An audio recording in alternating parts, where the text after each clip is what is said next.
He should be coming in soon. There he is. Hello, with this crazy beard. Hi, it's good seeing you. Good to see you too. How are you doing? I'm good, but look, dude, you're the one who has survived COVID. I did survive COVID. My taste and smell is mostly back, which is good. I had pizza today and was like, where'd the pizza go? But here we go. I have a hat on because my hairline's all screwed up. But what's up? Let's talk. Okay, well, yeah. I mean, we're all in a hair emergency at this point. I'm just trying to get my phone right so my whole head isn't off. You know what? Thanks for coming and joining me, because we have had just via text and via call conversations just over, I don't know, time about what it means to really affect change.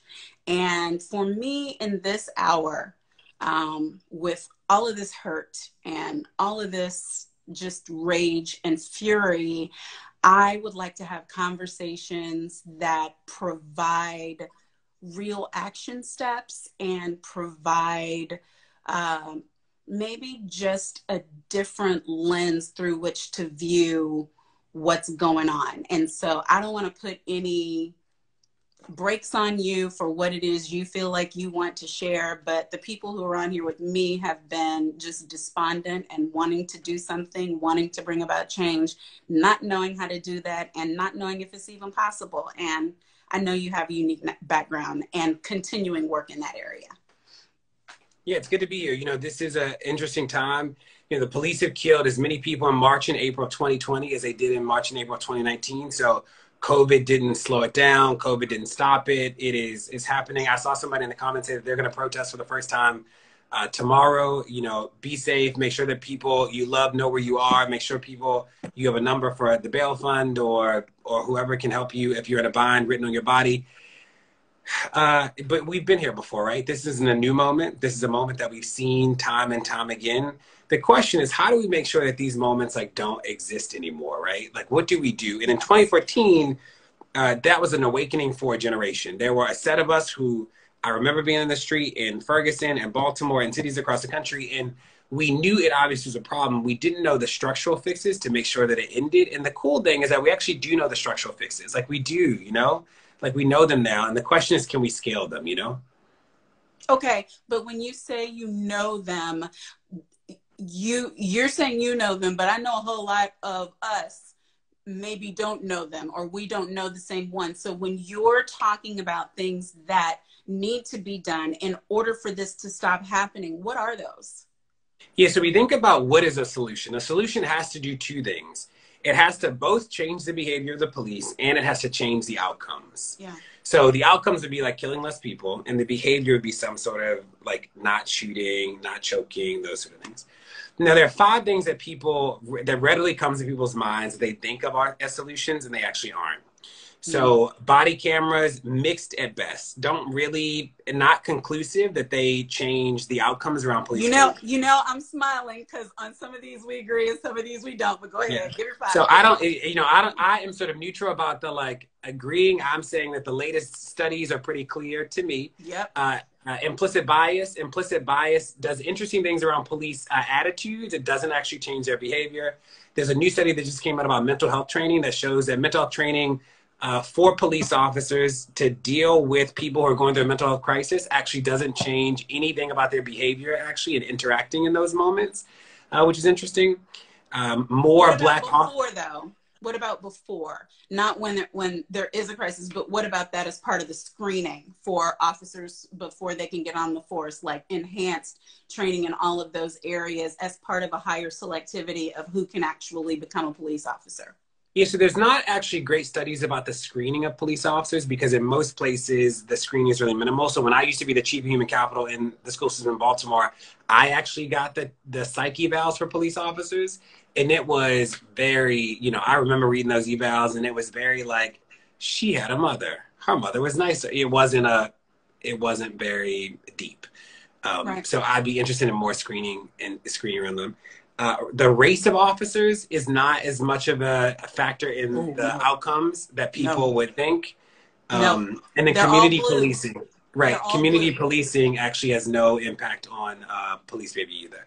There are two things that do, though. Two things that we know, two things that the data is really clear about. The first is the use of force of officers, like when officers decide to use force and when they don't.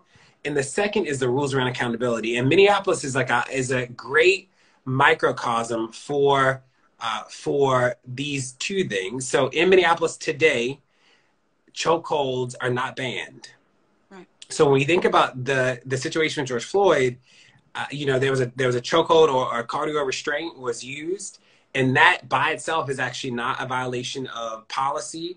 What's interesting about that autopsy report is that they sort of even say that there wasn't that's not even the cause of death. So I imagine that these officers are going to say that they put him in a chokehold, that they follow policy. And the policy in Minneapolis says that if you resist arrest, you can put somebody in a chokehold. And I anticipate that that's what they're going to do. And they're going to get some use of force experts to come on and say that that was completely justified. And also in Minneapolis, in the police union contract, which is the other thing that we track, in Minneapolis, half of the officers who get fired get rehired because of the contract. And,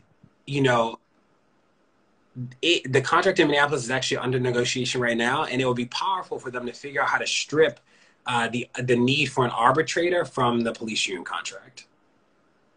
So those are the things that we know. Right, but don't you, and I guess this is, when you talk about, and I agree with you about the changes to the techniques. One of the things that I was saying in my interview with Ben yesterday is that those officers had all of the tools they needed in the use of force continuum to do things other than what they did. And that to me was maybe, as someone who used to defend a municipality, that to me was the most egregious that I could see any number of times along the way where they could have made different decisions for a different outcome. And, I suspect that because of the way it went down, we will hear the arguments that you said. But I think that it's you that I've heard talk about how police are always coming in really on the back end when there's already a problem. And the only sure way towards solutions where these things don't keep happening, other than changes in techniques and policies and practices, is to remedy the situations that are causing for the heightened policing in our communities. Yeah, for sure. So I saw somebody say, body-worn cameras do help. It's interesting is that the data is actually just not conclusive. So there's some studies that show that that police complaints against the police decrease in place of their body cameras, but it's not clear that use of force and killings actually decrease in those. And remember, everybody, for context, the police have actually killed more people since the protests began, not less, right? So there are a lot of people who think that something got better and it actually didn't. Now, there's this idea of so to get to your question, some people are like, well, how do we change the policy? Mayors and police chiefs could change policies tomorrow. They often require no vote. They require no hearing. These are internal policies. They could change them very quickly. Contracts have to be negotiated, and that's a little more sticky, but the policies are easier.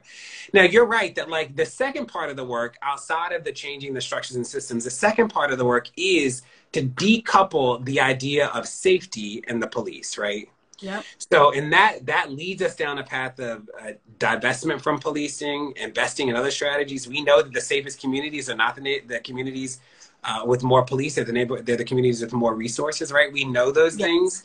And there's so much data that supports that, right? There's an amazing study out of New York that shows that for every 10 nonprofits that exist in community, there's a decrease in violent crime, right? That we actually can show these things, that the more services and resources people have, the less violent crime happens in community. But there's also, as you know, a myth around violence in communities in the first place, that most people don't realize that of all the arrests that happen in the country, only 5% of the arrests are for violent crime, right? And that's an FBI number, and that has been the same for decades, Well, and doesn't this bear that out? Because they were effectuating arrests for a nonviolent offense. I mean, absolutely. And same thing for Eric Garner. I mean, people, and that is the thing that to me, sometimes I think people maybe miss until they're in that circumstance, that it can turn like that. And I used to think that I knew as just a career public defender and then city defender of things that people could do in that situation that would make it so that they go home alive. And now, I mean, frankly, I don't even try. I don't even offer that seminar anymore, because every single thing that I can tell you, I can name 3-5 cases of people who did comply, did whatever those things are, and still ended up injured or dead. So I think that as people are looking for solutions, if they are not just focusing on the police per se, but are focusing on ways that we can turn our communities into the ones that have less police. You know, think about, that's why some people can't understand it who aren't involved in these communities, because they don't see the police. You know, they're in communities where they don't see an officer unless they call for one. Yeah, and I think you're right. It is a two-prong, right? Part of it is like we shrink the power. We like reduce the power of the police immediately. And at the same time, we scale back this idea that the police are what keeps us safe, that we do them in tandem, right? And I'm no Pollyanna. I know that some people will choose to do harm in community, and we have to have a response. Does that response have to be the police? Absolutely not. But will there need to be a response? For sure. But we also know that, like, while this apparatus still exists, we need to dramatically reduce the power. And there are 8 things that we track around use of force. And what's interesting is in the places with the most restrictive use of force policies, they kill like 70% less people, right? It's wild. And in those places, what the police would say is they're like, you know, if you restrict our ability to use force, you will make it less safe for us, right? That they can't do something. And the truth is that in those places, the police are safer than they've ever been, right? It's less, because, you know, and the police would like for you to believe that, you know, they are under siege, but the number one cause of police death in the United States is actually suicide. It's not death by another person. Yeah. Yeah. And I could see how that would be, frankly, because during the time when I was trying these cases, the highest number of officer-involved shooting cases were off-duty officers, where the only thing they had was their bodies and their service revolver. Right. Circumstances where other things were available and where they knew that there were going to be immediate repercussions unless they were doing those other things, the incidents just did not turn out that way. And so, you know, we look at that white man who obviously was disturbed, who was wielding an axe, and somehow he came out of that alive, Deray. Did you see that incident? Do you know what I'm talking about? And it's a reminder, too, that this is a choice to kill, right?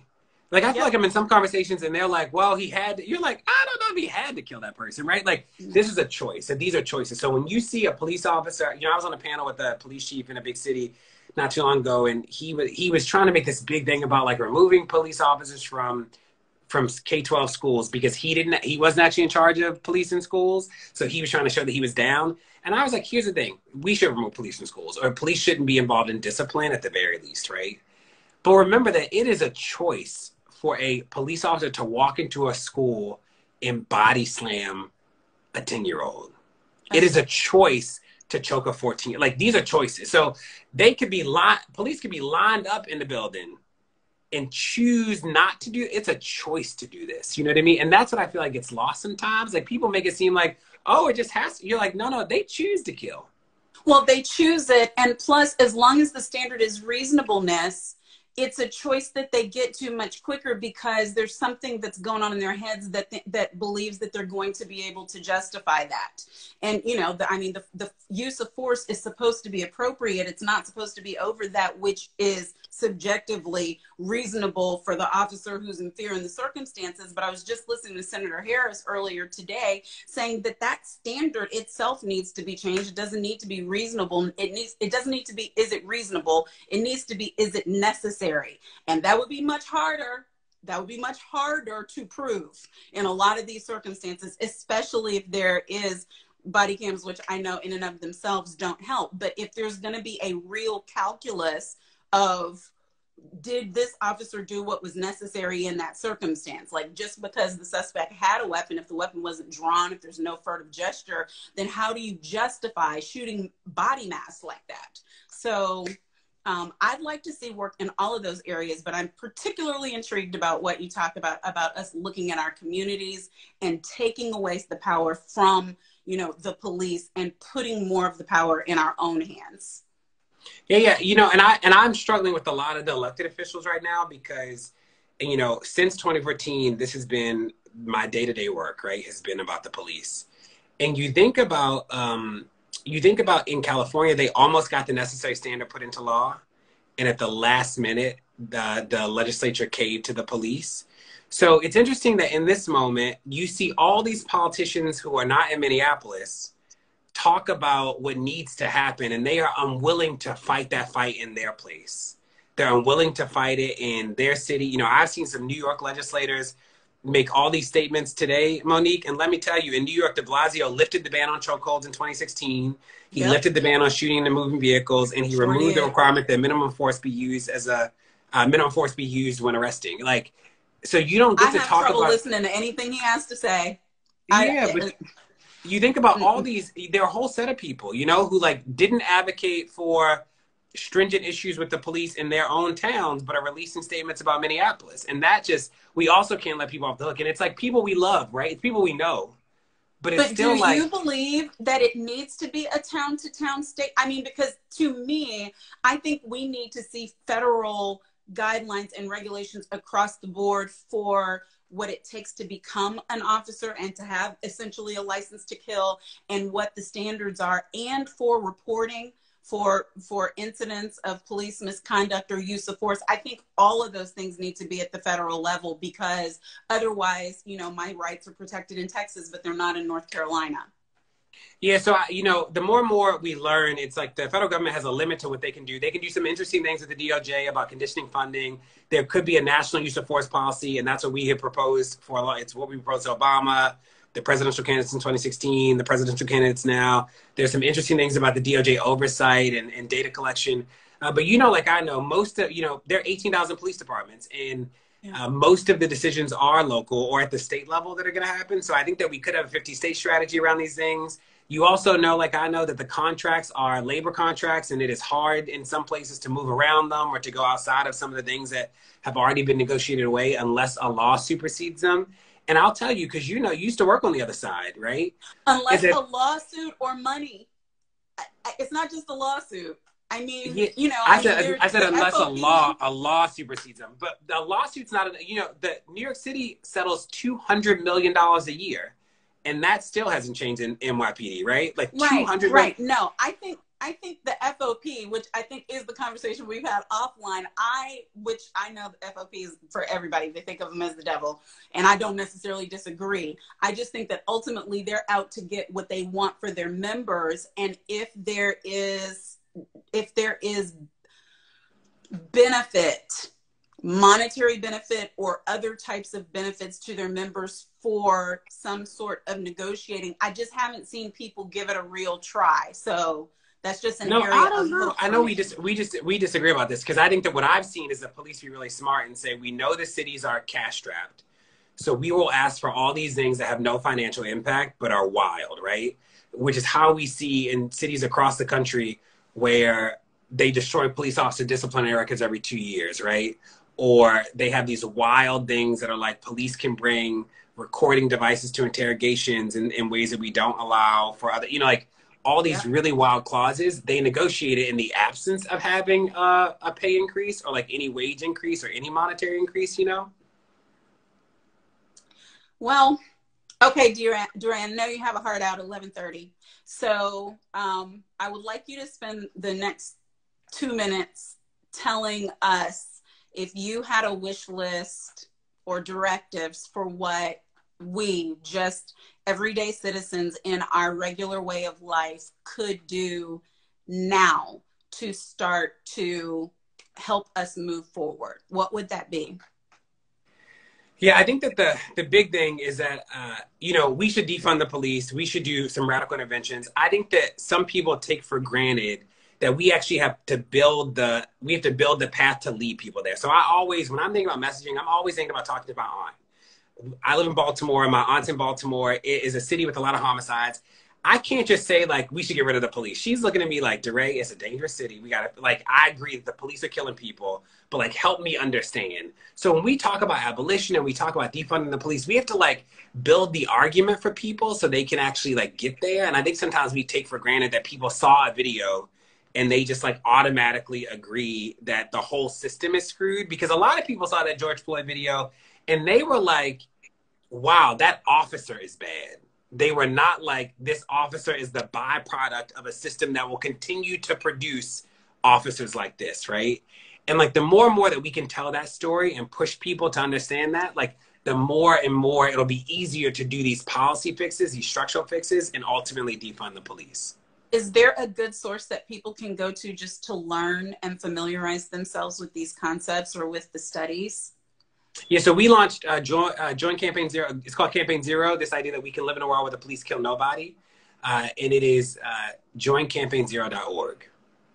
jointcampaign0.org. Okay, guys, I thank you so much for doing this, Deray. I just feel like our brains got bigger in the past 27 minutes, and I appreciate your time. Stay safe, stay healthy, stay home. Yes, good to see you. Okay. Bye, everybody. All right, bye-bye.